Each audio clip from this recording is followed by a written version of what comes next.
Kick it. All right, folks, I'm kicking it indeed. David Parsons here with my good friend John Lombardo. What we're doing on this show is walking through all of the major album releases of the 1990s in order, month by month. It is February 1991, and I don't want to jump ahead here, but things are heating up. It's getting hot up in this bitch. Yeah, exactly. That's exactly what I was thinking, and that's how I was going to put it. This is an interesting month. Super. There are some. Did you notice there are some common? If you don't, yeah, this will all become clear soon. Okay. There's some intrigue about this month. Some common. There's lawsuits. Yeah. Punk rock. Yes. Dominant throughout the whole decade, I'm assuming. Kurt Cobain looms over this month in more ways than one, too. Yes, he does. And I think, we in part started this podcast to sort of deal in some ways with the long shadow of Kurt Cobain and understand that he's sort of one part of the reason why he's remembered in some ways is because he's one part of a much larger set of musical transformations that are happening in the 90s, if that makes sense. Yeah. In other words, the 90s are deeper than Nirvana, but Nirvana is an important part of the whole thing. He wrote the material that brought it to the world, but there were a lot of contributors. Right. Yeah. And I think he would acknowledge that if he were fuck around. Yeah. But he died in 1994, for those that don't know. That's right. Yeah. And we're going to deal with some other dead guys, and maybe we'll just start with a dying rock star and their last album with him. February 1991, an album called Innuendo came out. It's the 14th studio album by British rock band Queen, and it's the last one they did with Freddie Mercury. Queen still exists, though, which is crazy, and they've had several different iterations, and they're still around, but Freddie Mercury, I think the era of Queen that Freddie Mercury presided over is what people think of as the classic Queen. I don't even know if there are any hits post Freddie Mercury. No. Look, I mean no disrespect. As you're going to hear in a moment, I'm a Queen fan. How could you not be, honestly? If you're a rock person, they're a cover band now. Yeah, they're a cover band with the original guys in it. But it's nothing against Brian May and I don't know are John Deacon and Roger. What's John Deacon and are they still involved? That I don't know. I mean, the last time I saw anything from them is they were doing like Adam Lambert. Adam Lambert was the lead singer. Was singing with them. He's a great singer. Oh yeah, I mean, you have to have a powerful voice to be Queen because that's kind of like what it is. Adam Lambert can do the material. Yeah, but it's almost a curse to have someone like Freddie Mercury as your lead singer. Yeah, because he's so unique. He's so he cannot. He's inimitable. You know what I mean? He's an icon. He's absolutely an icon. I've never heard a voice like his, and there were a lot of great big rock voices. And in fact, the 90s are dominated by some big voices, right? Like yowlers, they are, for sure, screamers. Yeah. But Freddie Mercury has a power to his voice that almost seems effortless. It's really weird. I have in my notes here that they are in an echelon of artists that are almost their own genre of music. Yeah. Of course they're a rock band, but like I would say David Bowie, Tina Turner, Prince, the Beatles, like they're their own thing. Mm-hmm. And especially that's relevant since we look at this through the lens of the 90s. This is not a 90s album by any stretch of the imagination, but it's a Queen album. What did you think of this album?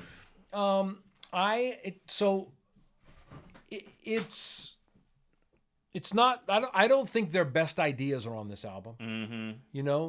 But everything that you love as a Queen fan is here. Yeah. Like there's the wonderful choral arrangements of the vocals that are, it's like a choir. It's big and operatic. Then Brian May. I mean, Brian May is one of those guitar players like Joe Walsh. There's who else could you say is in that category where the second you hear Brian May, I think Tom Scholz from Boston, the second you hear Brian May, you go, that's Brian May. I think Carlos Santana is like that's that. probably true. Yeah. Mm-hmm. I heard this story about Carlos Santana.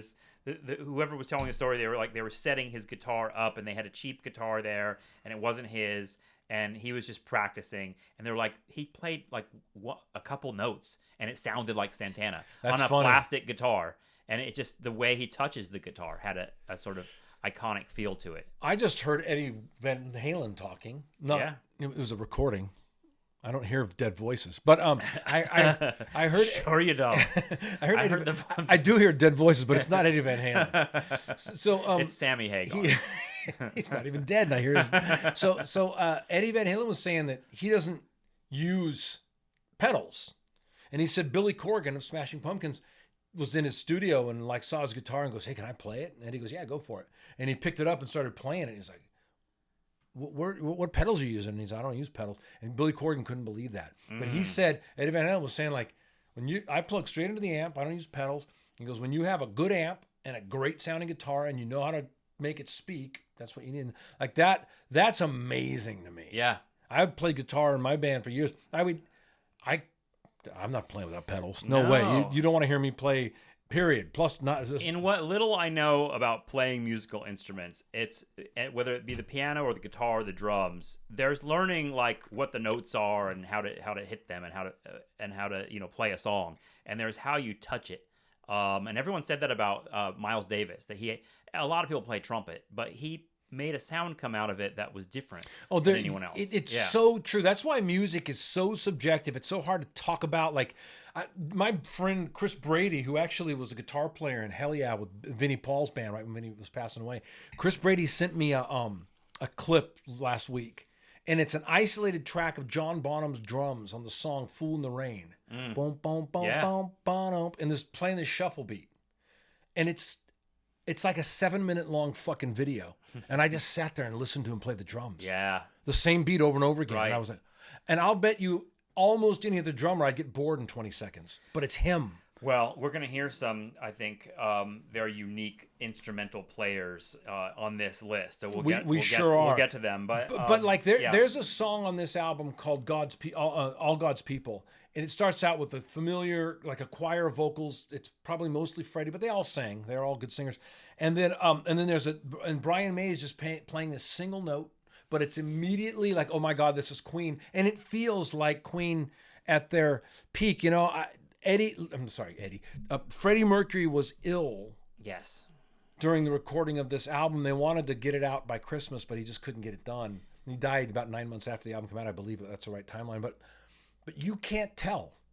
His voice sounds as strong as ever. It did, but is it me or did he sound a little higher? He sounded like a little bit higher than he usually does. You think he didn't have all the depth? Maybe. I didn't listen for that, but he has some big notes like it's Freddie though on this album for sure. For God's People, Innuendo, those big notes in there. This is kids. This is the days before there was pitch correction software. Yeah, that's him singing. It's fucking forget about it. It's amazing. There's a song on here. So there are no songs on here that like I think approach the classic greatest hits Queen stuff. I would agree with that. But the song I'm Going Slightly Mad, it's hard not to read through the biographical stuff with Freddie Mercury that he was essentially dying while he made this record. So that song, there's a lot about him being like, I have a fever, I'm not myself anymore. And the last song of the album is called The Show Must Go On, which also sort of seems to be making allusions to. I caught the same things. Yeah, it's really fucking sad. There's a minor chord darkness. There's a pensive, reflective tone to the lyrics. I do think he knew he was going to be gone soon. Out. Oh yeah, and it is heartbreaking closing with The Show Must Go On. It was very haunting. I listen. This is the end of the '80s. You're too young to remember this. I was a teenager when this was happening, and AIDS was ravaging the entertainment community. I remember it for a little bit. I'll say that. It was a dark time. Yeah. It was scary. I remember when Freddie Mercury died, and it was a big moment, oddly enough, in my dad's life. My dad seemed to be really affected by Freddie Mercury's death, which was really weird because I always thought of my dad as like this conservative guy that was like in the military, sort of an old-fashioned guy. But Freddie Mercury's death really bothered him because he thought he was so talented, and there was something. It was the tragedy of him hiding his disease the whole time he was alive. So we ended up listening to a lot of Queen in the years after that, from 91, 92, right around this time. And we didn't listen to this album. We listened to all the greatest hits. Sure. We were listening to, Another One Bites the Dust and Killer Queen and Fat Bottom Girls and all those songs, and watching the videos. And I became sort of enamored by Freddie Mercury as like the ultimate frontman back then. One of his greatest accomplishments was getting all these two-dimensional rock and roll bro dudes to be into like this flamboyantly gay guy. Yeah. Who was like prancing around on stage with almost no clothes on and just super singing in a falsetto. He made it very macho though. Like the image of him with like the tank top on and the short butch hair and the mustache and like standing on stage like shaking his fist is like a very hyper masculine image that I think that sort of was one way that bridge happened to the bros. Yeah, maybe. Was how you could not deny the power of this guy. That is what I think. I think it's sexual energy. Yeah. Not masculine or feminine. I just think he was undeniable. And he was so powerful on stage that you just went, whoa.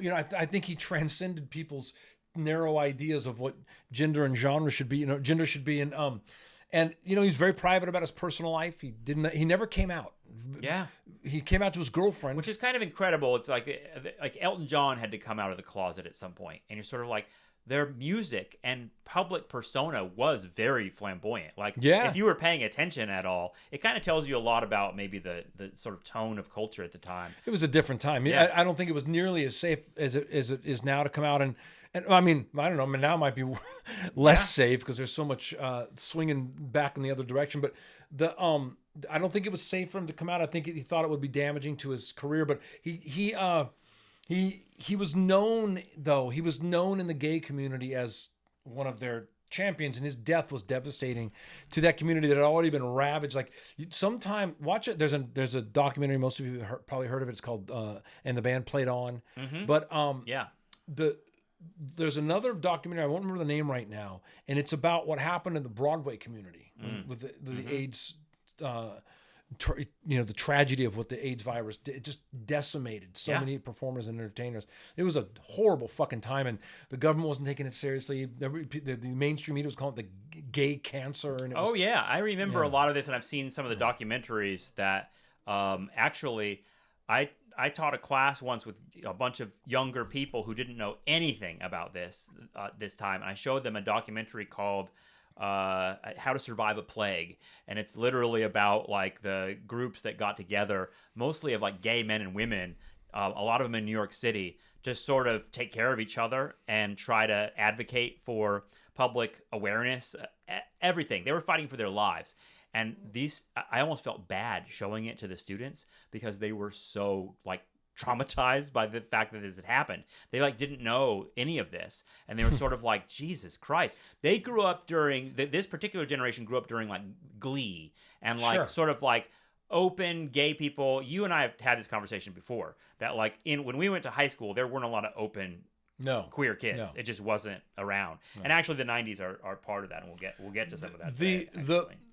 Once again, if you weren't there, you won't remember this, but what really brought AIDS into the national spotlight in a way where people were willing to pay attention to it was Magic Johnson. That's right. Yep. Magic Johnson, now a straight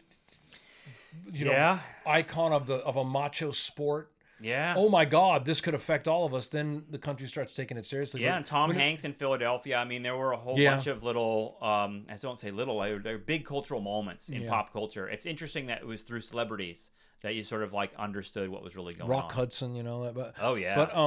But yeah, Magic Johnson, I think was the pivotal point where the whole country started to treat it like something serious, and that's what it took, unfortunately. Okay, so how many stars out of 5 stars do you give the Queen album? I don't do that. Okay, that's your bullshit. Okay, but I will tell you something. Queen is a legendary band. Mm-hmm. We're not going to see them again. No. This is the last album they made with Freddie. I think Queen deserves a Queen trivia moment, if you're willing to play with me. Yeah, please. Okay, so we're going to do some Queen trivia. All right. I'm not going to know anything. Is Queen credited with creating the genre speed metal? I want to say no, but I feel like you're going to tell me yes. So the answer is no. Okay. However, there's a song called Stone Cold Crazy that they came out in the early 70s. And Brian May has said that many speed metal musicians said that was their inspiration. That gave them Interesting. a way of looking at it. So it did have an influence. Did Queen make the most expensive album ever? I want to say yes. The answer is no, but Night at the Opera at the time was the most expensive album ever made. Are these all true and false? Sort of. Okay. How many members of Queen are in... I say that and then the next one isn't. Yeah, right. How many members of Queen are in the Songwriters Hall of Fame? 2. I'll say 2. All of them. Okay. All- that's right. They were all co-writers. All 4 of them I should have wrote... known that. All 4 of them wrote hit songs. Yes. And they were all inducted in 2003. And according to the Guinness Book of World Records, the entire band was also inducted, and they're the first band to be inducted as a group. Interesting. Okay. How many Queen songs are... how many Queen albums... I apologize. How many Queen albums are named after Marx Brothers movies? 1. The answer is 2. Night at the Opera and Day at the Races are both. Wow. I wonder what that's about. True or false, Queen is the only rock band ever to be described as fascist. They can't be the only rock band ever. So no, that's false. It's true. Is it really? Dave Marsh of Rolling Stone, in his review of the album Jazz, said the way what they've become, now they don't say you will rock with us, we will rock you. You're given a marching orders, is what he said. He said, that's indeed, a little bit of a stretch for me. Oh, fuck. It's ridiculous. He said, indeed, Queen may be the only true fascist rock band. And let me just say as an aside, I don't know who Dave Marsh is. I don't know if he's still writing for Rolling Stone. But most critics I met in my life are people that can't fucking do it. That's why they're critics. So fuck you, Dave Marsh. All right. Did Queen record a hit song in under 10 minutes? Yes. They did. Which one? Crazy Little Thing Called Love, the track. Oh, okay. Yeah. You know what? Having learned some guitar songs of Queen's, that's their easiest. It's song an to easy. play. It's very Yeah. basic. It's an ode to Elvis. It's Yeah. nothing. It's like nothing else they did. It was a big hit. Yeah. It's an ode to Elvis Presley. Yeah, it's great. Okay, true or false? Queen has an album that has been on the UK Top 100 charts for nearly 18 years. That's got to be true. It is true. Queen's greatest hits, 900 weeks. Well, I want to say that Queen may come back one more time in 1992 with Wayne's World. If we listen to the soundtrack to Wayne's World, Bohemian Rhapsody, that's true. I think that song entered the charts again and made them popular. Queen had a real moment. I mean, obviously around Freddie Mercury's death, but I think the early 90s was a Queen moment. They also had that moment in mid 80s with the Live Aid thing. I mean, they had a lot of... Yeah. Okay. Okay. True or false? Freddie Mercury almost appeared on a Sex Pistols recording. Yes, true. That's false. I made that shit up. Fuck. True or false? Queen was banned from MTV.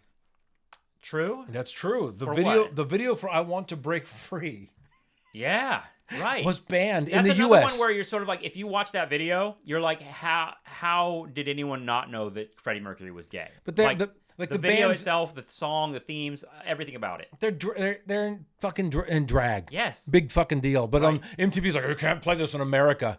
That's ironic considering that like drag queen reality shows are now like dominant on TV. Dude, I tell you, man, the 80s were both this free, and there was a lot of homophobia too, man. It yeah. was crazy. Okay, finally, true or false? Brian May is actually a rocket scientist. True? That is true. Really? He studied astrophysics and I think I'm not sure, but then he put his education on hold when Queen took off. But he went back, resumed his studies, and earned his PhD in 2007. I love that. I love, that happened with Bad Religion, where it's like this surprise, this like, punk guy dude, yeah. has a PhD Yeah. and is like hyper educated. That's going to come back again today. I also want to say that on this record that we're talking about, I don't want to miss this part. When I put myself back in time and I listened to Queen, when I wasn't paying attention to Queen these days, I was an alternative rocker, but I could hold two thoughts about them in my head at the same time. I wasn't into them. They very much personified the excess and bombast that punk rock was anti. Yeah. The theatricality and all that. They very much, the posing and the look at me, I'm in, like big production, costumes, all that showy stuff that punks would have called it poser. So I wasn't into Queen, but I could hold in my mind that they were amazing in terms of just what they did. But this album, they have an album called The Game, and they switched on The Game. They switched. It's a very successful record. I think it's their most successful record. Has Another One Bites the Dust. But Freddie's. There's a lot of piano in Queen songs. That's Freddie, right? Mm-hmm. He switched to synthesizers on The Game. That's just a preference thing. I don't care for that. And one of the things that this album is very heavily synthesizer. There's a lot of synthesizer on it, and it makes it sound a little dated to me. And then it's produced by a guy named David Richards, great producer, worked with Bowie and Iggy Pop, and he done some previous stuff. But he has a much cleaner production. Their first, I think, 4 records, if I'm not mistaken, were produced by a guy named Roy Thomas Baker. Yeah. Who was more of a rock producer.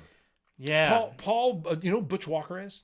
No. Butch Walker's this dude. You check him out. He's wrote all these great songs. Had a great band called Butch Walker and the Marvelous Three, and he wrote songs for hit songs like Avril Lavigne and Green. I think, gosh, I'm gonna draw a blank on who Butch Walker wrote songs for, but he said that Roy Thomas Baker was the kind of producer who didn't know the instruments that well, but he would just say, this only sounds good when it's destroying the console. That was his, and that's like Queen's kind of overdriven in those early recordings. And that's kind of part of their sound. A song you've heard a million times, We Will Rock You, right? You mentioned it, the fascist song. But that guitar that comes in at the end, because the whole thing just got that stomping beat, boom, boom.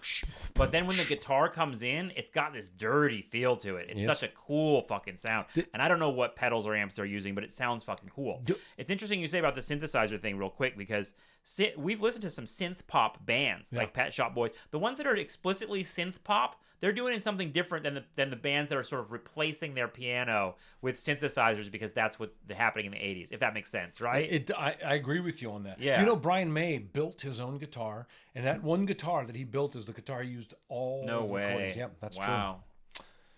I hope that's true. Because there's going to be someone out there go, no, on this recording in 1975, he actually used a Gibson. And wrong again, John. And that may be true, but I want to say to that one person, I concede that you're right, and go fuck yourself. All right.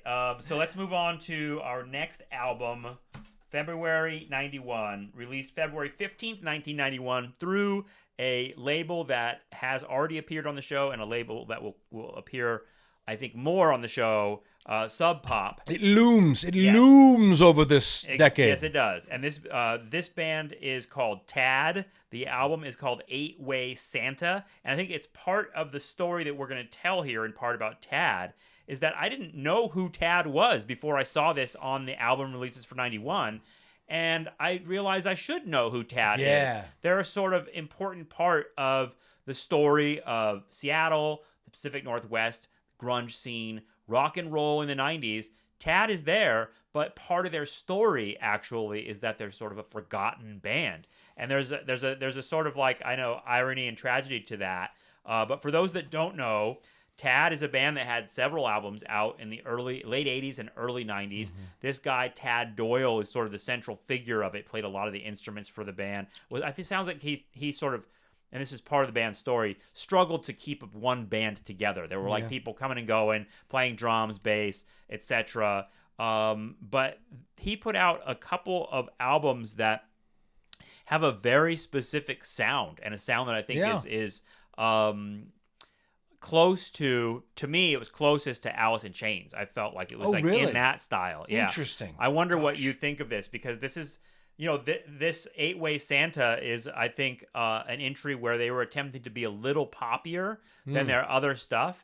Okay. It's got a heavy rock and roll sound to it. His voice is really something, actually, in its own way. It sounds like it fits right in there, if that makes sense, with Seattle scene. And I wonder what you thought of Tad, because had you heard of Tad before? So I was aware when you said it. I was like, but their next, I think it's the next album after this. They have an album called Inhaler. Yes, it's the next one. I was aware of that album when it came out. And I only remember because I saw the cover and went, oh yeah, I remember that record. They're one of those bands that everyone thought should happen and never happened for a variety of reasons.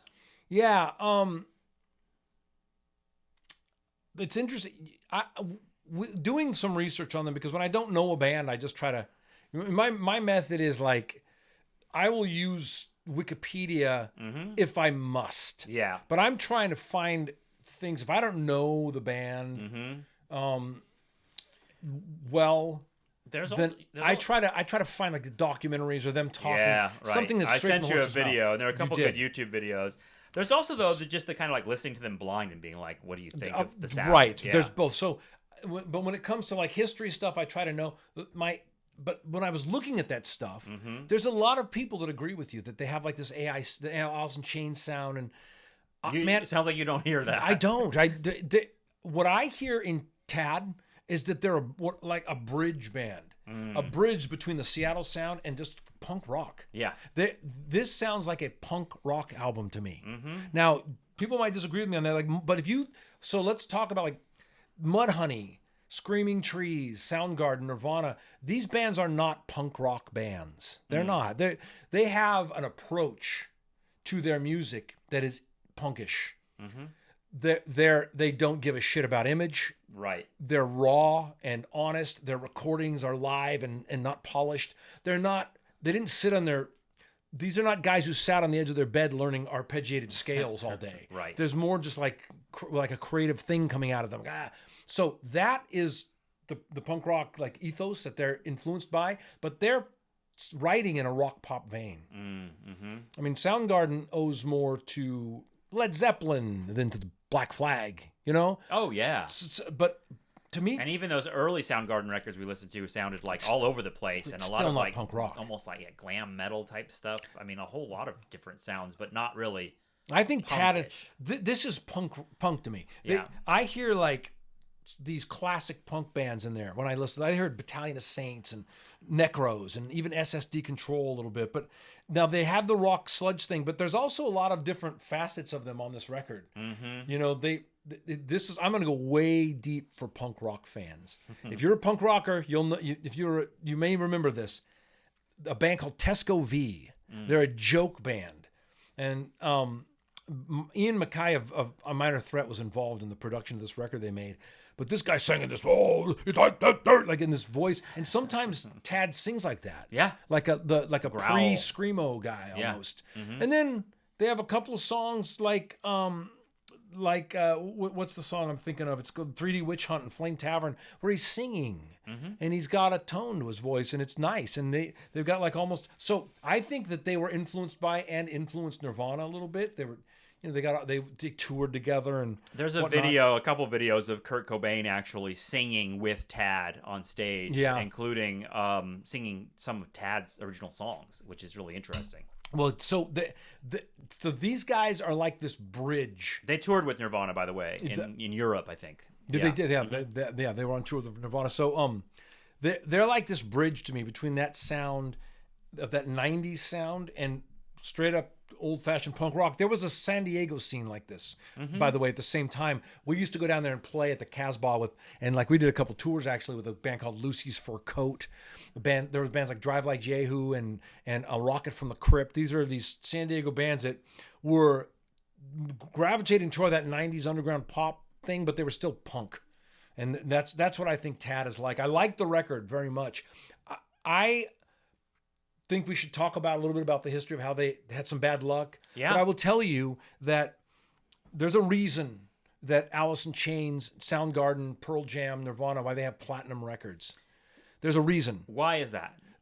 And why didn't Tad happen? So okay, I'll say the traditional conventional explanations for Tad are bad luck on because they got sued several times for copyright infringement. Their label dropped them. Well, they got sued in a way they had to pull their albums off the shelf. Yeah. That's hard. For using the Pepsi logo. That's a challenge. And then what's really interesting, this is such a 90s thing, but at one point they used, I think in one of their promotional posters, they used an image of Bill Clinton smoking a joint. Yeah. This shit is heavy. Right. Yeah. And it's a funny poster. You can find it online. But like their label dropped them over that, and like that's so weird to me. Like it was so controversial that they couldn't touch that. And then there was fucking label didn't know what to do with them and was looking for an excuse. Yeah, and then there was the really weird story, and I don't even know. This might be like not a real story, but in that video I sent you of Tabitha Soren from MTV going up there to interview all the Seattle scene guys, and it's like she just wanted to talk to the cute guys, and she thought Tad's members, including Tad, were physically grotesque and didn't want anything to do with them. And I thought about, I don't know if that's true or not, but we have noticed this about the grunge guys that became gods in the 90s. We're all super hot.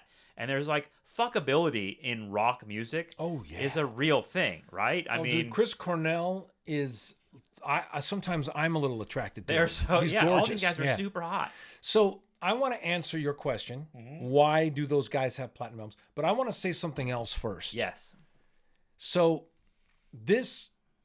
I just want to tell you that being in that underground, back then, we had a deal. We had a couple of deals. We were making records. We were going up to Seattle every summer to play. We were playing in Portland. We were playing in LA.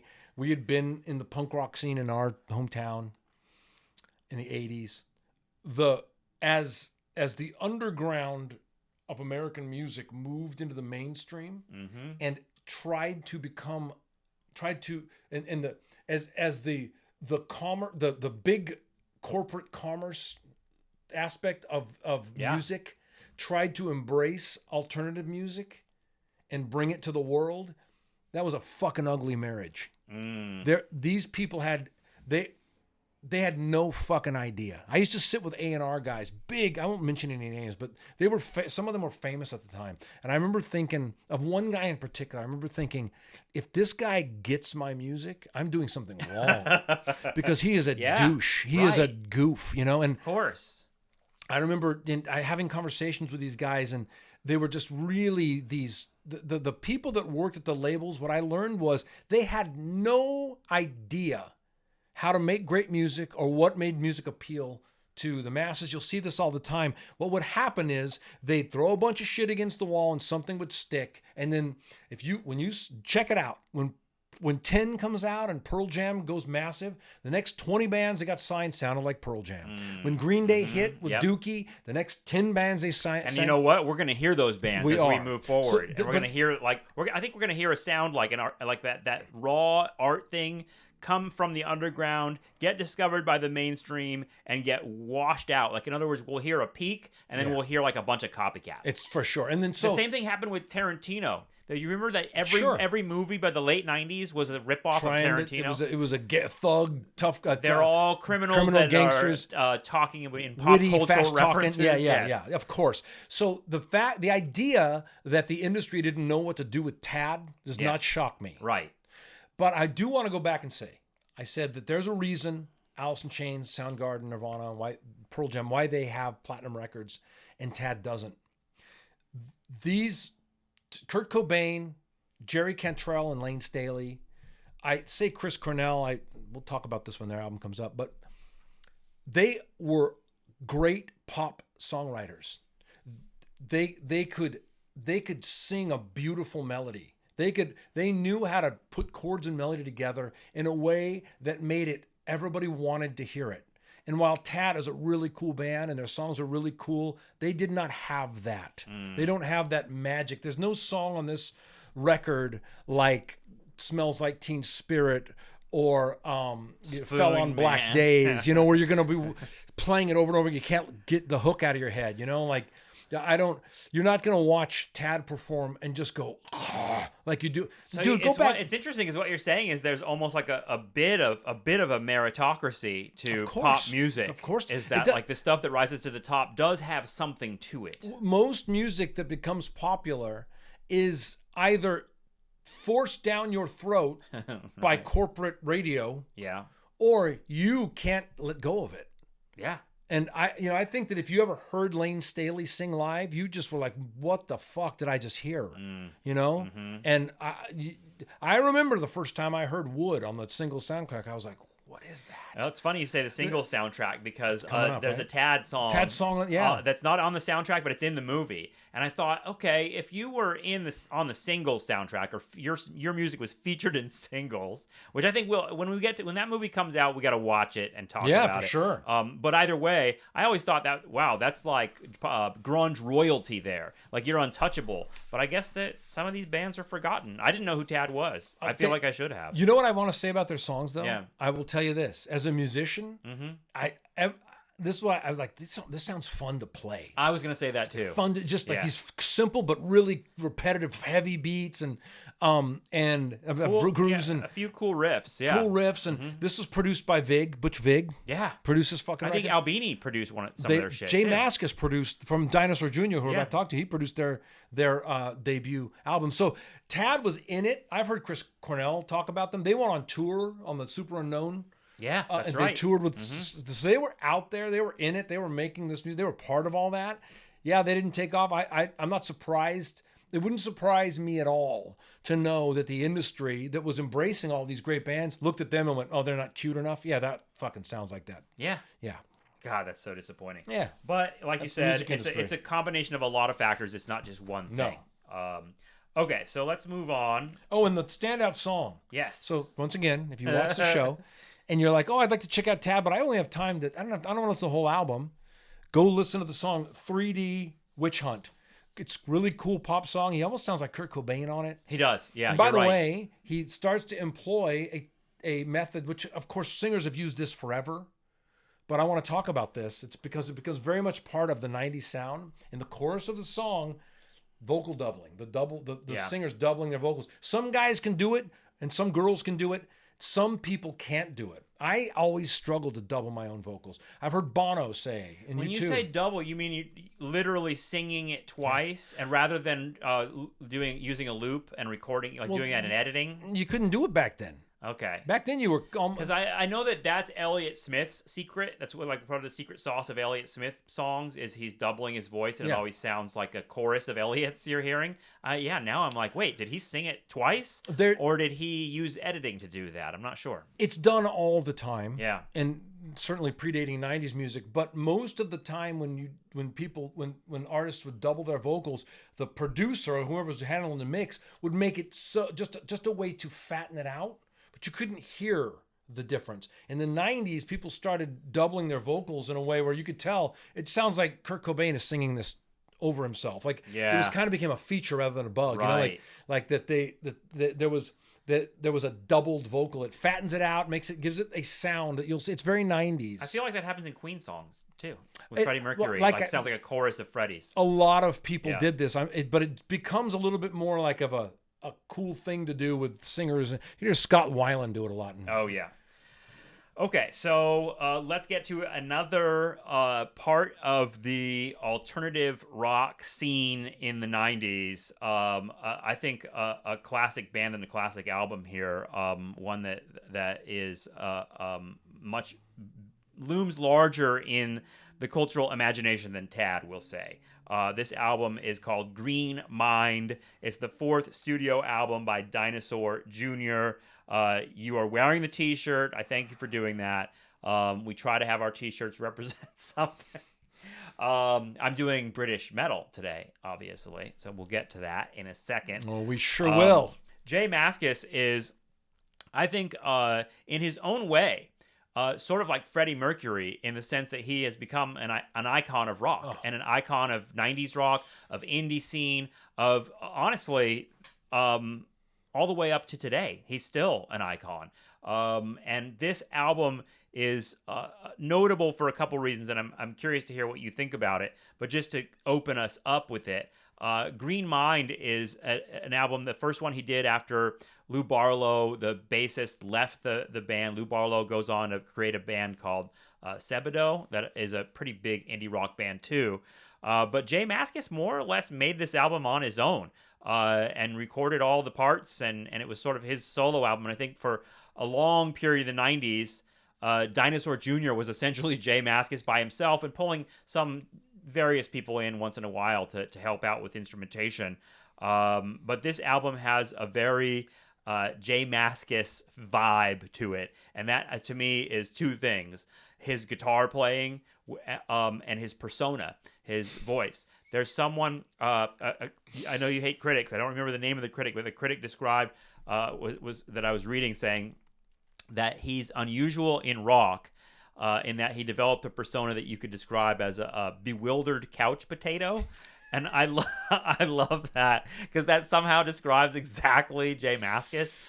His attitude is sort of unique, and not only unique, but it becomes, in the same way as we talked about with the Tarantino or the other, people rip off that slacker sort of feeling.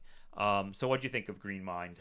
Okay, well, Jay Mascis, Dinosaur Jr. is one of my favorite bands of all time. I've seen them many times. I saw them back in the 90s. They're another band that followed this trajectory of sort of finding their way into somewhat the mainstream. I don't think they were ever as big as, like, Alice in Chains or Nirvana, but They had that one hit they had a couple of MTV. They did Feel the Pain. Feel the Pain. They also had another song called Feel the Pain. That was it's weird. That's a weird song that it became a hit. It is, and it's also it's because it had a video that went, what we would describe as viral today, but was on MTV all the time. Yeah, played that fucking video all the time. But so I feel like because we're going to talk about Dinosaur Jr. a bunch of times, yes, in the 90s, and because, as you said, this is a different era, we should have a little history here. Okay. So Dinosaur Jr. started in the 80s. They start out Amherst, Massachusetts, punk scene. They're in a band called Deep Wound. Jay Mascis was the drummer. He's a drummer. He was originally a drummer. And Lou Barlow was a guitar player. And then they had a singer and another guitar player and a bass player, I think. Or maybe there was only one guitar. But they were super fast, loud punk rock band. And that didn't really work out well for them. They broke up. And then Jay Mascis, by his own words, where he wanted to start an ear-bleeding country band. Like super loud country. And he had started to play some guitar. That makes a lot of sense. So he gets Lou in the band to play bass. Murph is the drummer. So they get signed to SST Records, which is Greg Ginn, the Black Flag. We've heard about that a lot in the 80s. They do an album called You're Living All Over Me. And it's got a song on it called Freak Scene. I think Freak Scene is it on Bug or You're Living All Over Me? Anyway, they start to get a little bit of attention, right? But what's happening is as they're getting popular, Jay Mascis is not... He, like the way the critic described him, he really is someone who struggles to communicate. That's who he is. So he and Lou Barlow actually had famously got into a fight on stage where Jay was swinging his guitar at Lou. Echoes of Jane's Addiction last year. Yeah. Sonic Youth put this in one of their videos.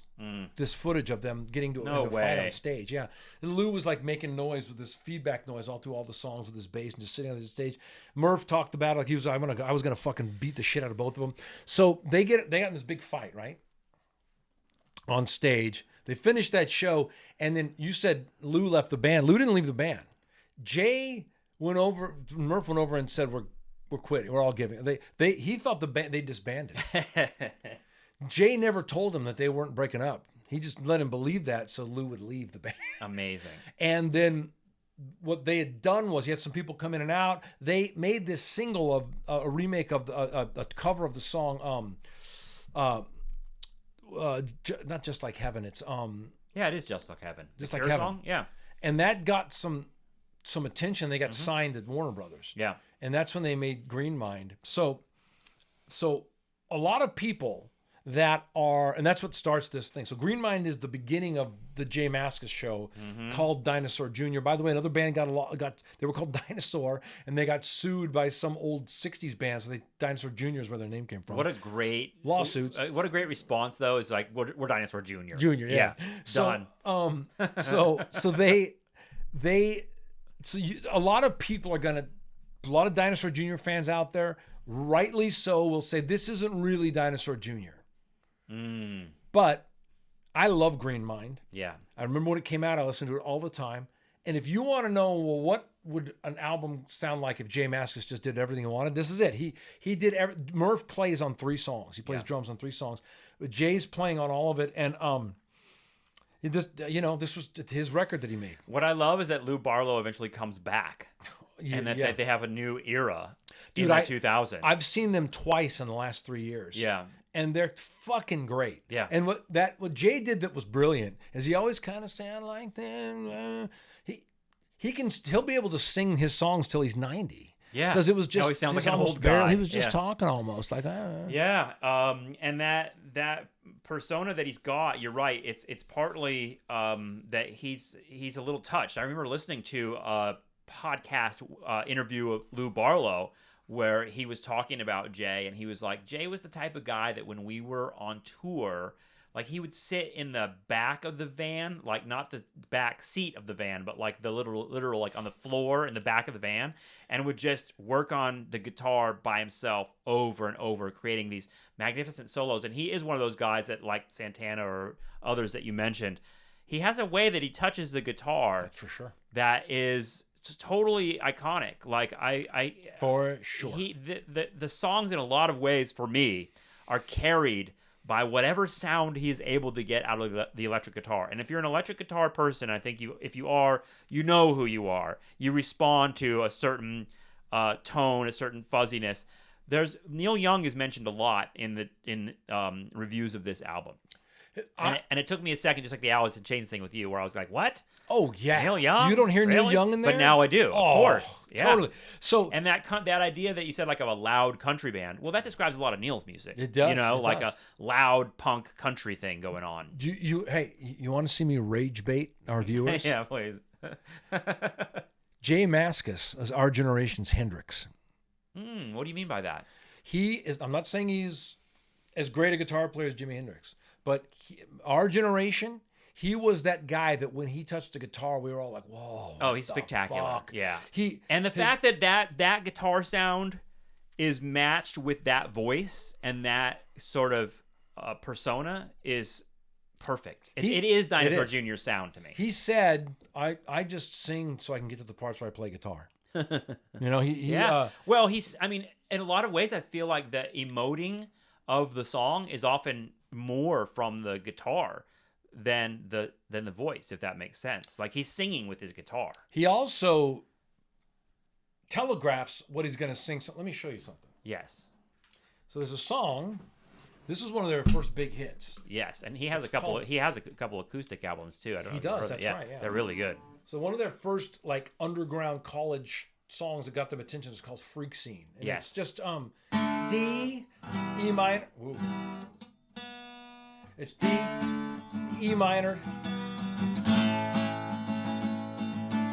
That's not the way Jay plays it. He plays it like this.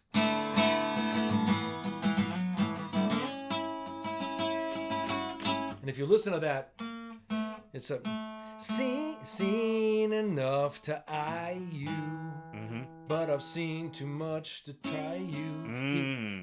He's sort of doing the melody with a lot of time. Not always. Yeah. It's not always true, but there are many songs where you'll hear that he's not playing a solo or a riff, but he's building the melody of what he's singing into the way he's playing the song. Yeah. So he's 100% a guitar player. In fact, he plays drums on a lot of Green Mind stuff. One of the things I like about Green Mind, to me, it's like the funkiest. Like there's water. That's good to know. I don't really know the albums enough to differentiate them with Dinosaur Jr. I just feel like they just have a sound that is there always. Murph's a better drummer than Jay. Yeah. But Jay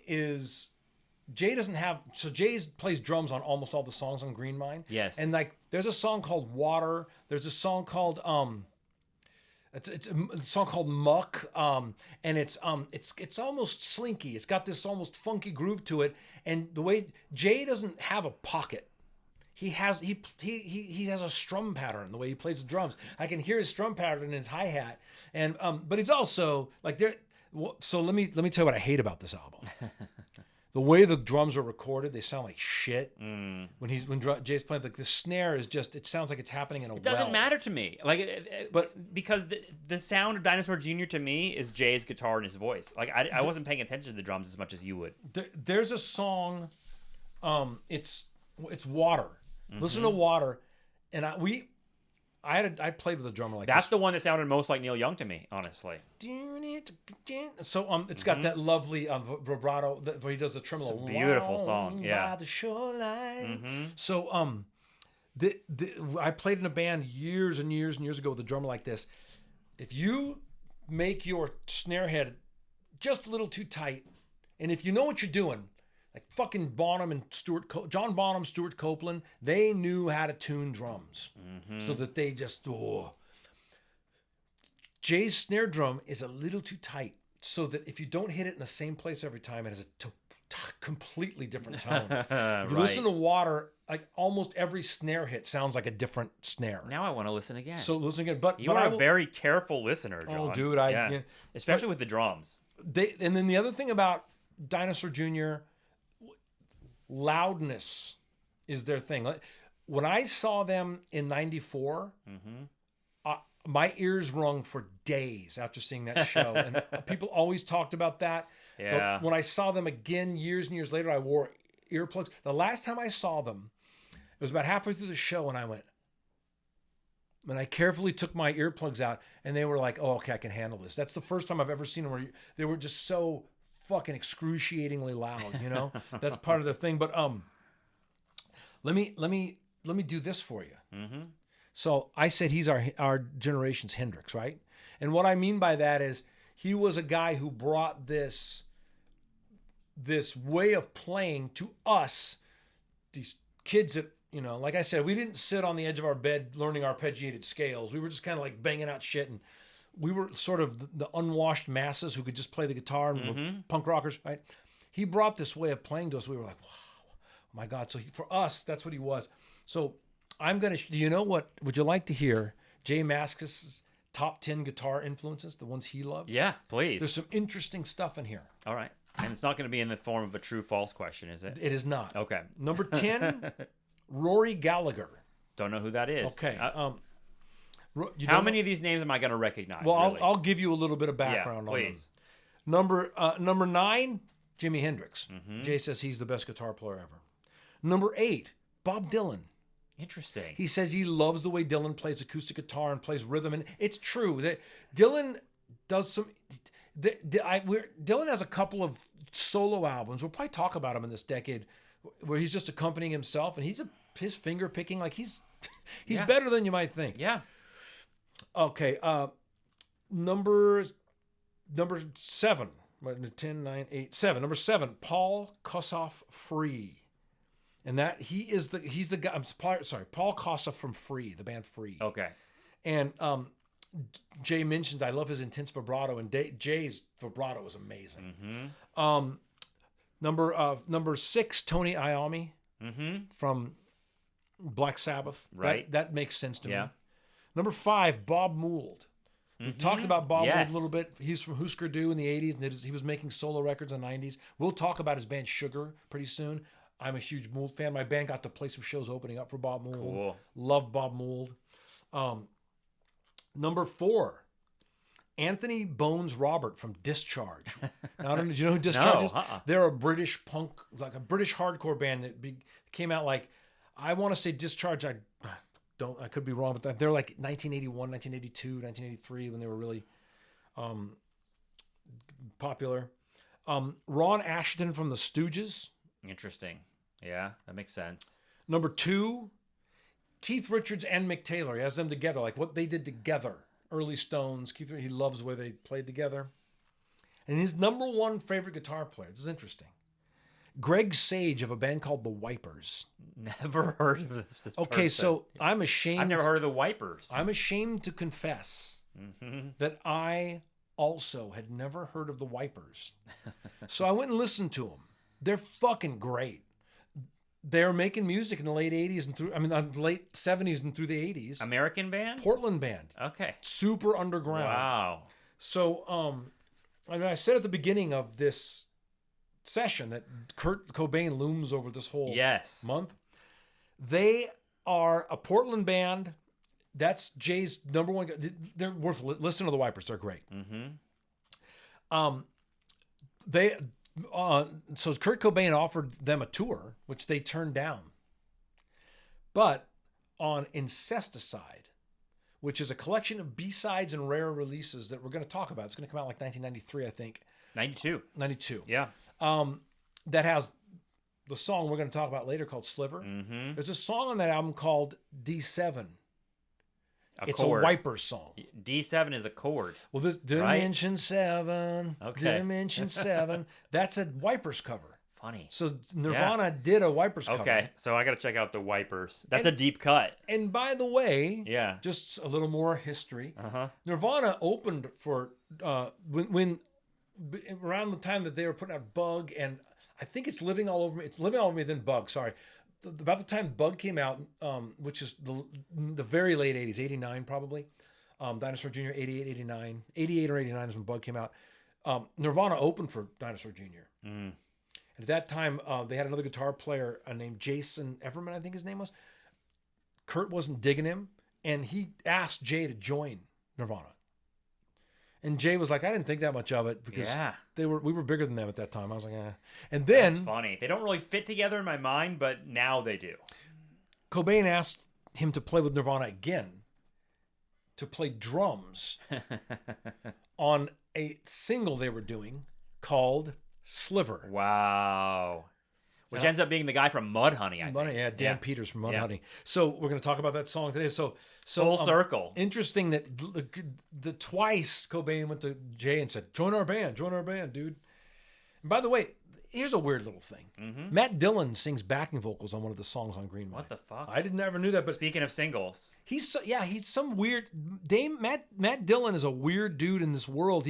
I remember seeing the Replacements play talent show on the MTV Music Awards, and all these stars out in the audience looking at him like, who the fuck? And Matt Dillon was just into it. And he's in singles. He plays the cop in the video for the Pogue song, Fairy Tale of New York. Weird. And I've mentioned him before in part because I think this is important for some reason, and it connects to the music scene, is that Drugstore Cowboy, Matt Dillon's character in that movie embodies, in my mind, the kind of like slacker, grunge, Pacific Northwest attitude that it becomes a sort of dominant attitude in the mainstream. Isn't that a Gus Van Sant movie? Yes, it is. Yeah, okay. Yeah, I remember. It's one of my favorites. I love that movie. And he's just fantastic in it. And I think he has a sort of like, his attitude in that movie is like, we got to get the fuck out of this fucking town, man. Like, he's got that. It's like the bridge from hippie to like beatnik to whatever the grunge slacker is. But that's a great and it's serious too. I mean, it's a sort of funny movie, but it's a fucked up movie too. Well, junkies always have a story about why they're junkies. Yes. If I could just get away from these people or get out of this town. Or what, Yep. Yeah. Totally. Was it Kelly Lynch, the girl? It is. Yeah, that's yes. right. Gosh. And Heather Graham. Yeah. Yes. I never cared for Heather Graham. She's ugly. All right. So that's one of your rage bait quotes. Like, she was beautiful. The fuck? Yeah. Standout song on the album. I Said Water. Yeah. But listen to the whole record. I love Green Mind, but if I'm getting yelled at by Jay Mascis fans on this thing, that's not really Dinosaur Jr., I get it. Okay, so plowing along through the world of alternative rock, and another, I think we'll hear another Kurt Cobain connection here, is this album that is pronounced, it's spelled different than it's pronounced, Pioughd. It's spelled Pioughd in the idiosyncratic stoner way that this band likes to do things. That's just Gibby Haynes being difficult. Right. This band is called Butthole Surfers. The album is called Pioughd. It's their 5th studio album. Came out in February 1991 on Rough Trade Records. And, you know, for those that don't know a whole lot about this world, Butthole Surfers are a band that have been around for a while and had never really had, I think they're in the minds of a lot of Americans, probably a one-hit wonder. But I will say that one hit, which is called Pepper, that I think is later on, it's like 1993 or 94, somewhere in there. Yeah, it's later. Is, I think, when we do our like top 10 songs of the 90s, Pepper might be on there for me. Oh, really? I just think it's just, there's something about it that's really, really special. I don't mind the sun sometimes. Yes, right. And then there was the ever-present football player rapist. Those lines just really killed me when I was younger. And that song still has it's unique. It doesn't sound like anything else. And I think that's probably true of Butthole Surfers in general. This album didn't have any moments that like really pop for me. And this is an album that fits into this category of albums that we've talked about before. It happened with The Laws, the British band, where they sort of like disowned it. They're like, we don't really like this album. Yeah, they don't like the record. This fucking sucks. And I sort of agree with them. I do too. Because this is a noisy, crazy album that has some fun stuff here and there. But it doesn't really, for me, capture what's so interesting about Butthole Surfers. What's your attitude towards Butthole Surfers? Well, those of you who've watched the show before will know what I'm talking about. I know you will when I say I'm not a butthole guy. You are a surfer guy, but not a butthole guy. Yeah. Yeah. They're like Frank Zappa or something. Oh, they're in that come category. on now. Let's not get ridiculous. Yeah. They're not anywhere near as creative as Frank Zappa. Well, they fall into that category of like psychedelic people that make like weird music that's half comedy and half aiming for something avant-garde. Well, I'll jump to the end then, because for my money, Ween and They Might Be Giants do this better than they do. Yeah. Even early Flaming Lips. And especially, but they're in that category. For sure. But especially on this record, the juice ain't worth the squeeze, right? So once again, a little bit of background.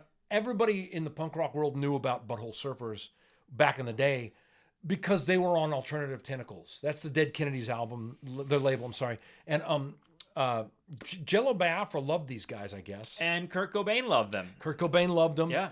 And I can see, like, my 22-year-old brain would have thought this was a lot cuter than my 50-year-old brain thinks it is. Yeah. That I liked them. There was another band doing this back in the early 80s, a band called Flipper, a punk rock band, and there were other punk rock bands doing like funny stuff, you know. Remember Green Jello? No. Anyway, I don't know. So, I like I said, there's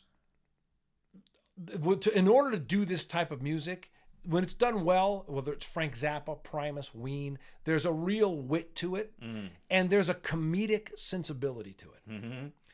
You're reading the room. Yeah. I don't think on this album, I don't think the Butthole Surfers could read the room. They take ideas and they make them 7 minutes long. Yeah, they're like, this idea warranted a minute and a half, you know? And even their cover of the Donovan song, Hurdy Gurdy Man, isn't that interesting. It's not interesting enough to warrant it. Yeah. And so, and I don't think that I will say, I don't think they give a fuck. I don't think they're trying to make us laugh. I think they're just amusing themselves. Yeah. But as a listener, I think my biggest problem too with this record, it's just not musical. No, it's not musical. Nothing. It just sounds like I feel like an old person, but it's like it just sounds like a bunch of noise. There are some moments. That, you know, there's a song called PSY. Yes. That has a really cool thing.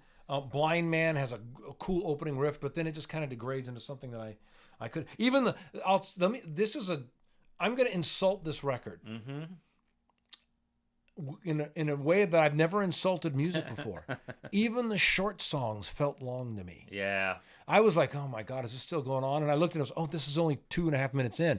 You know, like... The one laugh I get from this album is the title of one of their songs that made me laugh out loud. It is called No, I'm Iron Man. I thought that was good. See, that's funny. You know what, But then the song disappointed me. I was like, I mean, what's funny is, I guess Butthole Surfers were as disappointed as I am in this record. Yeah, they don't like it either. Did you go back and listen? Like, their punk rock records are way cooler than this. Really? Yeah, they're pretty cool. Like, yeah. I get why Biafra liked them. You know, they were, for what they were doing in the 80s, it's pretty inventive and unique. And they just had, I think that they're better served. I don't listen. I'm not a Butthole guy. I don't listen to a lot of Butthole Surfers music. Me neither. But I can tell you that they do better in the world of being a punk band than trying to be a funny alternative weirdo psychedelic band. Yeah. It just didn't. And when you work put for them me. next to Ween like that, Ween just seems so talented. So talented. They can do fucking anything. and funny they're and genuinely hilarious. Genuinely hilarious. Jeff Pincus is a good bass player. You know, the guitar player, the bass player in this band. You and I are both Sinatra fans, and one of the things that comes out in the biography I was reading about him is that Sinatra couldn't do jokes very well. He wasn't a super funny guy. And he wasn't like Dean Martin. He looked up to Dean Martin. He idolized him because he was funny. That's right. He even plays a stand-up comic in a movie. Sinatra does in the late 50s, and he did stand-up routines in the movie. And they're like, there was something about him that was too angry and too kind of like tightly wound to pull off the kind of humor that was happening. And yeah, you could say that with Butthole Surfers. That none of the jokes really landed for me on this. I would agree with that 100%. I'm the like, jokes whatever they're don't doing, land, like there's a point. One of the songs are early on in this album. They're just repeating Gary Shandling, and I'm like, this reminds me of like the guys that are kind of stoned in the corner, giggling, making jokes that only they get. And I'm sure it's funny and subversive to them, but everyone else is alienated by it. Yeah. I agree with you. My son, when he first started playing guitar, and he and his cousin had a joke band called the Broners. See, that's good. And they would have done something like this. I appreciate that. They would have done something like this. Yeah. Like just, it's totally not that engaging to me. Here's the thing. I will say, I really don't. I think they don't give a fuck, and I think they're just making music for themselves. But like, this reminded me of when we back in like 1992 or 1993, we got a songwriting deal with Warner Chappell. Okay, so we're Warner Brothers songwriters, our band, and our guy was Jim Cardillo. Jim, if you're watching, hey brother, love you. And Jim Cardillo used to come to our rehearsal space, and he would say things like, why don't you just cut that long bridge out and take the end off and just make it? And we would fight him like, this is who we are. And he would go, he used to say to us, he didn't always say it, but he said it a couple times to us. He's like, if you want to make music just for you, then stay in the garage. Right.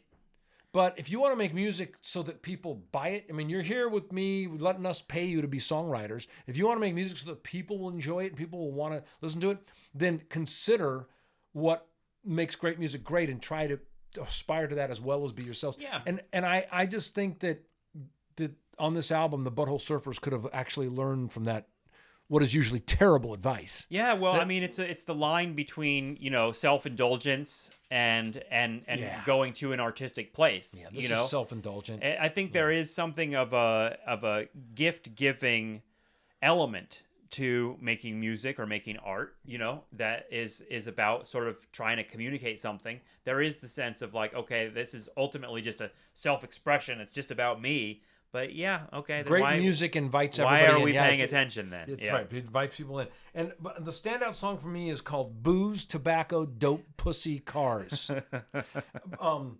Because it's like the ethos of hip hop. A lot of hip hop songs are just exactly that. It's a list of pleasures in life. And 80s rock and roll too. Yeah, totally. So I think that's what the song is about. Yeah. They're just shouting that over and over again. Right. But once again, in the true spirit of why I choose a standout song, this will give you the whole idea, and it's in less than 3 minutes. So you don't have to spend a bunch of your time, And, I saw that title, and I was like, oh, this is going to be funny, and it wasn't really that funny. That's it. Yeah, that's the whole idea. Like Cowboys in Hell. Yeah. That's it. Mm-hmm. We get it. I wonder what that could be metaphorical of. Nope. Okay, so let's move on to the final full album of this episode, February 1991. And I know you're excited because this is a band that I think is well beloved, and I'm sure, I know that it's one of your favorite bands. This is Motörhead. The album is called 1916. It's the 9th studio album. They are a British rock band. I had never heard that much Motörhead before, although I will say, thanks to Guitar Hero or Rock Band, one of those video games, I heard Ace of Spades a million times. But Motörhead is a band that it seems like at this point in their career, and I know you'll have more to say about this, John, is they moved to LA. They did, and they this is like this album is important within their evolution in some ways. It's like a different thing for them, a slightly different sound than they've done before. Although it still sounds like Motörhead, if that makes sense. Fucking Motörhead, man. Yeah. I want to correct you. Yes. I would be dishonest if I said, "Oh, they're one of my favorite bands." I haven't spent my life listening to Motörhead or anything, but when I've encountered Motörhead, I love them. Yeah. I dig what they're all about. Like this, I'm gonna get into this. Okay, so by the way, yeah, this album was successful for them. That they got good reviews, which was for some reason that was really important to Lemmy because their previous albums called Rock and Roll, it got bad reviews, and he felt like this album got good reviews, and it was I think it sold decent for them. But they came to LA. We used to play at the Roxy. But there's also a club on top of the Roxy called On the Rocks, and Lemmy was always at the Rainbow Bar and Grill. Like he would hang out there. I knew a lot of people who said, "Oh, I saw Lemmy." You know, he's an iconic figure. He's an iconic figure. Yeah. Like he's a little too into World War II. Is it World War One actually? Is it World War One? Yeah, it's World War One, 1916, dude. The song. Yeah. But he's in all war paraphernalia, right? Yes. You're talking about like his sort of like. It's funny that Queen would be called the fascist band when Motörhead puts on a sort of like, I don't know, they've got like a kind of leather tough guy sort of quasi-Nazi look to them. He kind of Lemmy is not. He doesn't mince words. He kind of feels like both in World War I and World War II that the Germans get a little bit of a bad rap. Oh, he's one of those guys. Yeah. I mean, I shouldn't say that. I don't really know. It's interesting because his songs are. They don't come off that way. They don't come off as like, oh, these are songs that would be made by a Nazi. No. In fact, they're kind of progressive in their own way. And he's certainly not a Nazi. But so they're called I'm typing in, is Lemmy a Nazi? Are you really? Yeah. Oh no. No, Lemmy Kilmister. Yeah. Is not a Nazi. He collected Nazi memorabilia for its aesthetics, not out of ideological sympathy. Of course. And he publicly denounced racism many times. Many times. He was a self-proclaimed anarchist who was against government, racism, and organized religion. So he's just one of those fucking weird rock and roll dudes. Dude, that's fucking That's why I love Motörhead. They're amazing. 40 years, 23 albums, and they're so influential. And that's they're all dead now. They're all dead now. But they were called the meanest band in rock and roll. That's why they're dead. When he was a kid, did you read about this? No. He got busted several times. They used to go into these places and steal the demolition gear and blow shit up. Like that's so Lemmy. Well, I mean, the sound of this album made me think of the Muppets for some reason, like the sort of like animal. Like the voice. Well, there's actually a Christmas special that's Emmett Otter's Jug Band Christmas. I don't know if you've seen this one. I'm familiar with the name. It's a deep cut of the Muppet world. Oh wow! It came out in 1977. It's one of the most depressing things you've ever seen. It's about a story of these little otters. They're a family of otters who are trying to buy Christmas presents for each other, but they're too poor to buy Christmas presents. So they start selling all their stuff, and they start, at some point, they enter into a talent contest with their jug band, that they're making instruments out of their stuff that's around the house, and they're going to try to win this talent contest so that they can win enough money to buy each other Christmas presents. There's something so sad about it, but in the talent contest, they're up against the local rock band, which is this group of like snakes and lizards called River Bottom Nightmare. And the River Bottom Nightmare band has a lead singer that's a weasel, and his name is Chuck Stoat. And he looks like Lemmy, and he sounds like Lemmy. I was like, this is a Motörhead. When I think Motörhead in my mind, they're like the River Bottom Nightmare band. They're like these fucking weird Muppets, and Lemmy's voice, and they're sort of like, they're a classic. They have a classic hard rock, metal, tough sound that I think is very, very charming. On this record, I've never heard most of their stuff, but on this record at least, this was a great introduction to them, because I thought there was something really charming about Lemmy's like sort of attitude, about his outlook on life. And then there's like there's a song at the end of this that's like the last song. It's like an anti-war song. It's about World War I. That would fall into the category of like Metallica's One, except it doesn't sound anything like it. One is a big thrash, hard, loud song. There's like a soft song. Did you It's like think a on ballad. 1916? Yeah, at the end of the last song of this Motörhead album is a soft ballad where Lemmy is singing about what it's like to be a soldier. It reminds me of and dying in a ditch basically in World War One. It's really affecting. It reminds me of the song "Waltzing Matilda" about the war in Gallipoli. You know what I'm talking about? It sounds like a Pogue song a little bit to me. Yeah. Like a little. It's got a little bit of an. It's like a traditional Yeah. folk song about from the vantage point of a young soldier. Yeah, it could be like a fucking Woody Guthrie song or something. I wrote down a bunch of the I lyrics dug this from it. album. It's funny, out of all of these albums, and I love the Dinosaur Jr., but I actually think I like the Motörhead album the most out of all the ones we listened to this month. I listen to these lyrics. This is from 1916. We all volunteered and we wrote down our names. We added 2 years to our ages. Eager for life and ahead of the game, ready for history's pages. And we brawled and we fought and we hoarded till we stood. 10,000 shoulder to shoulder. A thirst for the Hun, we were food for the gun. And that's what you are when you're soldiers. Yeah. It's fucking brilliant. Yeah. The whole song is that good. Yeah, I know. So I thought you were gonna. I'm gonna bring them up because I thought you were gonna read another part of these lyrics at the end. Yeah, listen to this. I heard my friend cry, and he sank to his knees, coughing blood as he screamed for his mother. And I fell by his side, and that's how we died, clinging like kids to each other. Jesus. That is so fucking insane. That's and I was great. Just, that kind of stuff it won me over. With it gave me Motörhead. chills. Yeah. It gave me chills. And yet, like, nobody fucking rocks harder than the Motley Crue wishes they were fucking Motörhead, you know? Yeah. Everybody, I love This is this. a super fun album too. Like as much as we've read the most depressing lyrics here, like this album is super fun. There's a lot of cool stuff on it. There's a bunch of cool stuff on it. When he started, he said, he was 45 when this record came out. Cool. So he seems like an ageless guy to me, actually. Just Lemmy is just like somehow just spawned out of the universe somehow, fully formed. And he's such a simple dude. Yeah. He said, he said when he was 16 or a kid, he's like 12, he saw a guy with a guitar and there were a bunch of girls around him, and he said, "That's what I'm gonna do." Yeah, get some girls. Well, I think that actually motivated a lot of rock and roll guys. Is like, this is how I get girls. Dude, I play the guitar. I loved music and wanted to be in a band. What first made me want to play music was I always loved music, and I used to pretend I used to have my tennis racket, and pretend it was a guitar and shit, listening to Boston and Led Zeppelin when I was a little kid. And then but when I was 13 and I heard The Holidays in the Sun by the Sex Pistols. Yeah, you've mentioned this. I went my first thing was, what was that? Yeah. And then I went, that's what I'm going to do. Yeah. But I will tell you that when I was a sophomore in high school, for 15, I went and saw a play called Pippin. Mm-hmm. And it's a musical. Yeah. It's at my high school.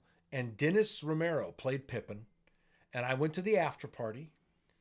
And all these chicks were just flocking around him. Yeah. Because he had sang, right? Right. And then they said, sing something from the show. And this guy at this party was like, no. And Dennis Romero's a cool guy. We were friends. He goes, no. He wasn't like a dick about it. And he went, oh, okay. And he started singing, rivers belong where they can ramble. That stuff. Mm-hmm. Dude, I watched the way the girls reacted to him, and I went, I got to be a singer. Yeah. I got to do that. So it's the same kind of thing. It's so true. Mm-hmm. It's childish, but it's true. Yeah. When I saw the way girls reacted to him singing, I said, I'm going to be a singer. And you know what? That was true in life. It was a great way to make women interested in you. So anyway, that's Lemmy too. So I get what he's saying. Mm-hmm. By the way, Motörhead is a British slang term that refers to a person who's addicted to methamphetamines. No way. Yeah. Had no idea. A Motorhead. That makes sense. In the United States, it means you're into like cars and trucks and stuff. But, yeah. The line from Motorhead to Radiohead, right? Right.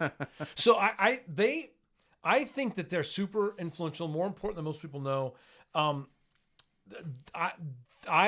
My belief is, and you can fight me on this, I believe that Motörhead is tremendously influential in American punk rock as well as hard rock. Mm-hmm. Because so you had a controversial take on Iron Maiden that people took issue with. They're like, they're not a punk band, and I don't think that argument is worth having again.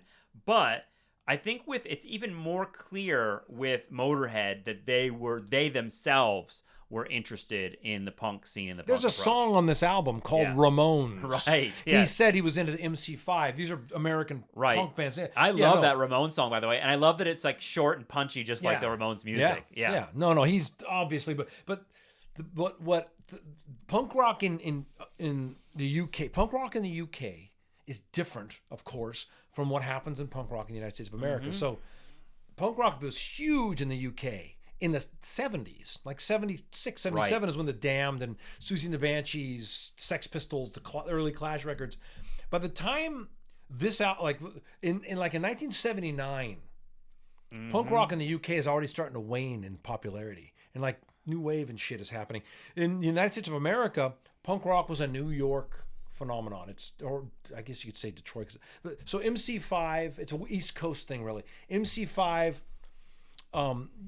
Lou Reed, the Dead Boys, Patti Smith, maybe Talking Heads, maybe and then like the Ramones. That's like a New York club underground thing, and then, but it wasn't until like 80 and 81, 79 to 81 when American hardcore started to happen, and that doesn't happen in New York. Just in New York, it happens all Washington D.C. Minor Threat, Bad Brains.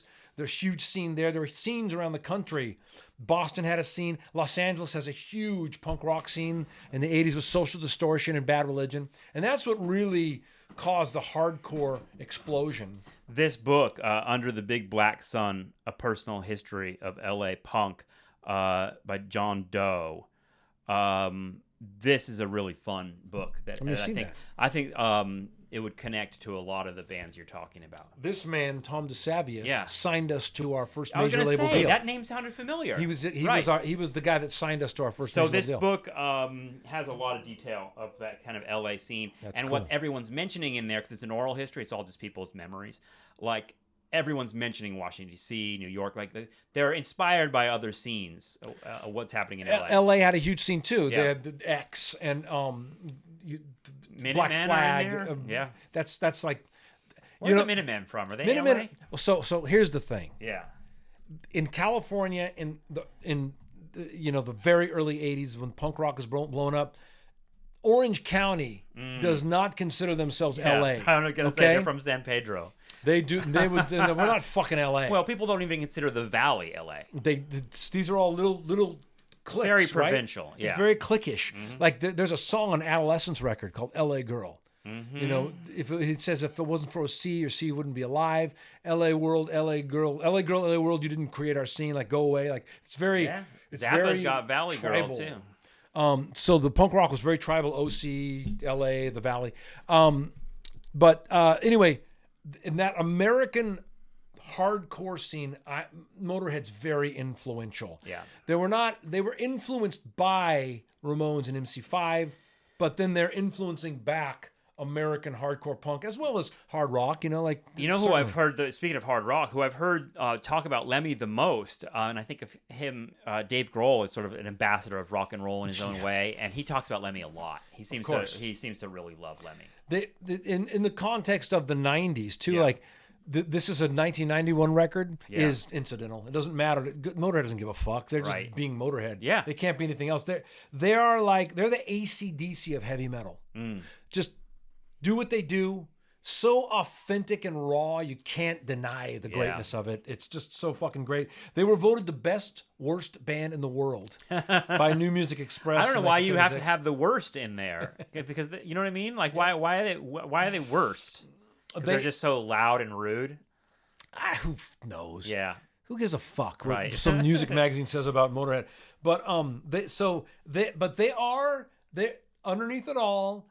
One of the appealing things, and you can really hear it on this record, they're a rock and roll band. Yeah.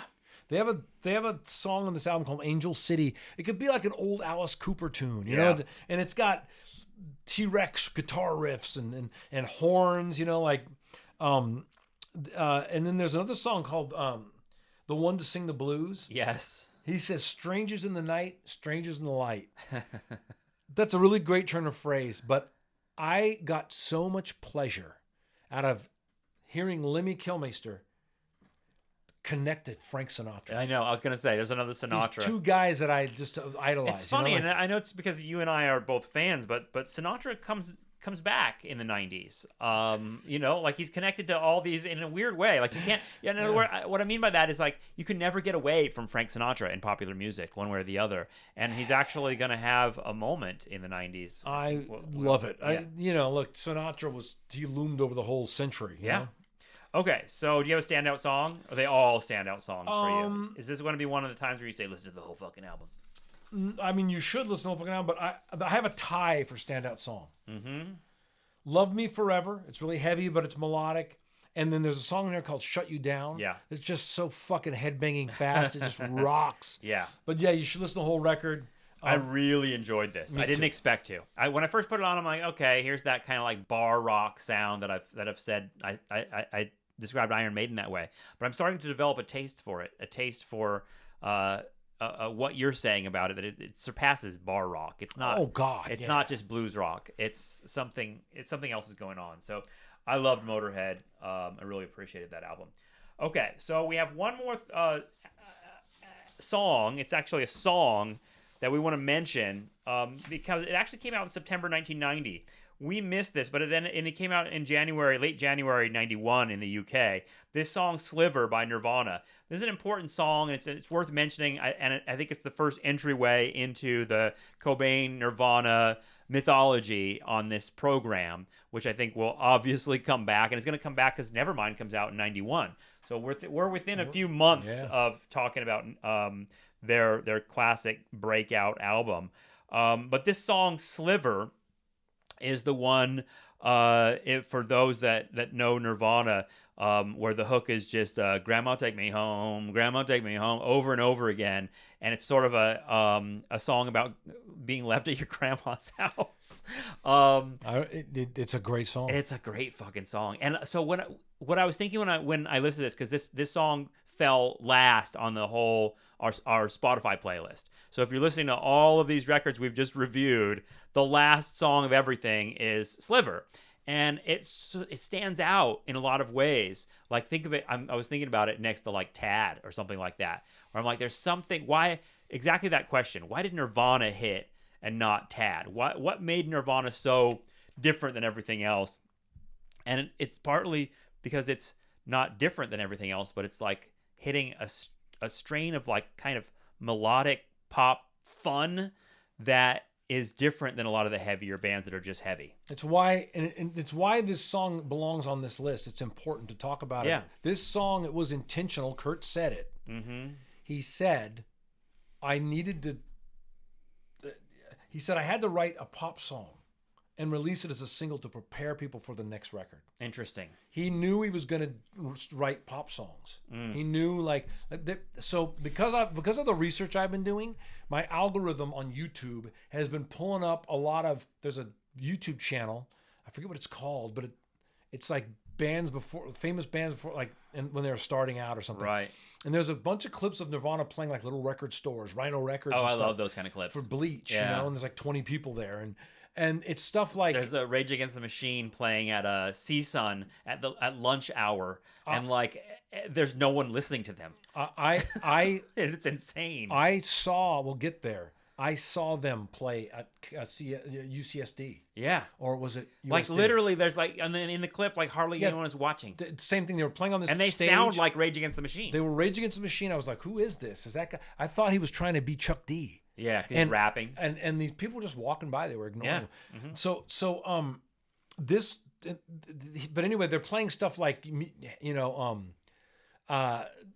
what's the song called? No Recess at School, and stuff off Bleach, like Negative Creep, that song? Yes, I love Negative Creep. Yeah. And it's very just this repetitive, dirgy riffs, and it's still fucking great. Because of the vibrant sort of personality and voice that's there is always there. But at some point, every great art, this is that moment for Kurt Cobain, in my opinion, okay? Because every great artist has a moment.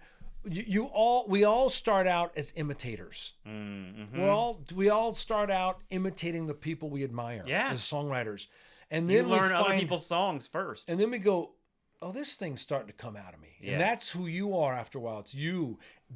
Kurt Cobain is, yes, everything he does is through the filter of like the punk, fuck you, distorted guitars, but he is a great songwriter, a great pop songwriter. And this is the first time he goes, I'm just going to take a couple chords and sing this nice melody over it. Yeah. And the knew chords what he was, are very simple in this song. Oh God, anybody, and he knew what he was doing. Mm-hmm.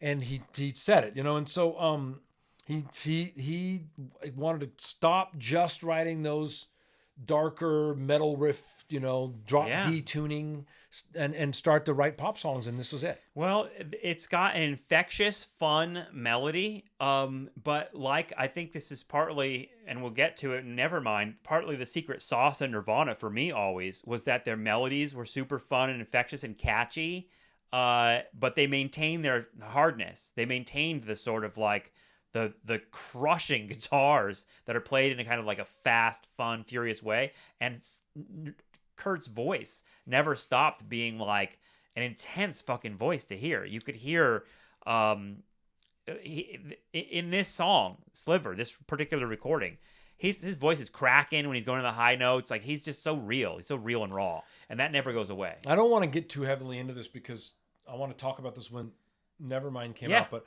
what's really one of the most amazing things about that record is, like, we'll get into it, but he I think he and Chris Cornell were great at taking truly heavy music and making it super catchy and melodic. Yeah. And this is an example of that. Yeah, and that's why they hit. I mean, this is not really an example of that because this music isn't that heavy, but it is. I mean, you're right. It almost sounds like a little folk ditty. Yeah. You know what I mean? But it's something anyone could play on guitar, and yet there's something special about it. But it's. I think it's like exciting that this is like this artist having this moment of becoming aware. I am a pop writer. Yeah. Right.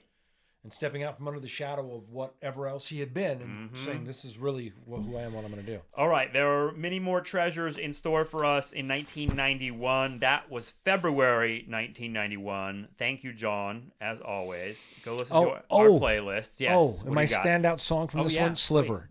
Please. Yeah. Yeah. Did that need to be said? No, I'm sorry.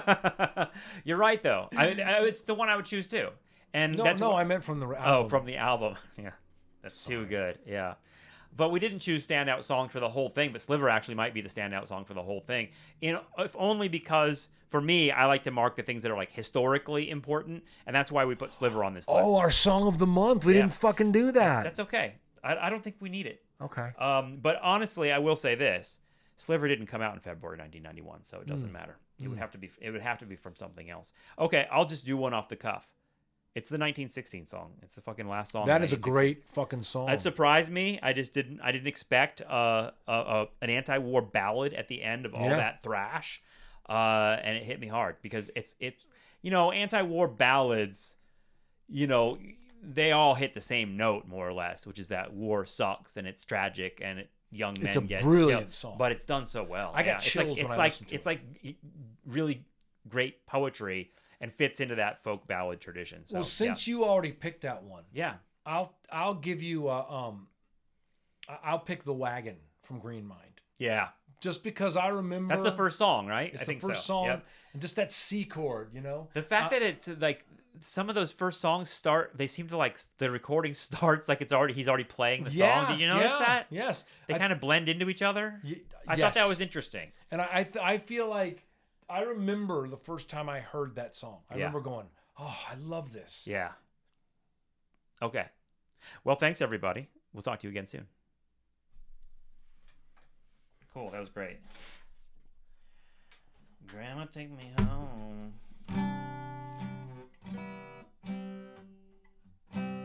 There's a way I feel right now. Wish you'd help me, don't know how.